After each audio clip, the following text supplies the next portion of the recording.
Hi everyone, welcome back to my channel. Okay, find the missing number. ఇక్కడ ఒక ఫజిల్ ఉంది. ఫజిల్‌లో మనం ఒకసారి కొంచెం పర్టిక్యులర్‌గా దాన్ని చూడండి. చూసిన తర్వాత అక్కడ ఒక ఫిల్ ఇన్ ద బ్లాంక్ కూడా ఉంది. సో దీన్ని ఎలా సాల్వ్ చేయాలో మనం ఇక్కడ తెలుసుకుందాం. ఓకే, దానికి ఇక్కడ ఏబిసిడి ఆప్షన్స్ కూడా ఉన్నాయి. ఓకేనా. సో ఇక్కడ 6, 9, 15, 8, 12, 20, 4, 6. నెక్స్ట్ అక్కడ క్వశ్చన్ మార్క్ ఉంది. సో ఇక్కడ 6, 9, 15, 8, 12, 20 అనేది ఫస్ట్ అది ఏ నెంబర్తో మల్టిప్లై చేసి వచ్చిందో ఇక్కడ ఫస్ట్ మనం నేర్చుకుందాం. సో 3 2 6, ఇక్కడ 6 వచ్చేసింది. నెక్స్ట్ 3 3 9. ఓకే, ఇక్కడ 3 3 9 వచ్చేసింది. 3 2 6, 3 3 9. నెక్స్ట్ 3 5 15. ఓకే, 3 5 15 వచ్చేసింది. నెక్స్ట్ ఇక్కడ ఇది అయిపోయింది కదా. నెక్స్ట్ ఇక్కడ 4 2 8. నెక్స్ట్ 4 3 12.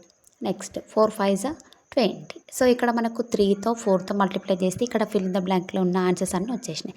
నెక్స్ట్ ఇక్కడ 4 6 క్వశ్చన్ మార్క్ ఉంది. ఆ బ్లాంక్లో ఆన్సర్ ఏమొచ్చేస్తుంది? ఇక్కడ ఏబిసిడి ఆప్షన్స్ ఉన్నాయి. ఒకవేళ మీకు ఆన్సర్ తెలిస్తే కామెంట్ సెక్షన్లో కామెంట్ చేయండి. నా వీడియో మీకు నచ్చినట్టయితే లైక్ చేయండి, షేర్ చేయండి, సబ్స్క్రైబ్ చేయండి. Thank you.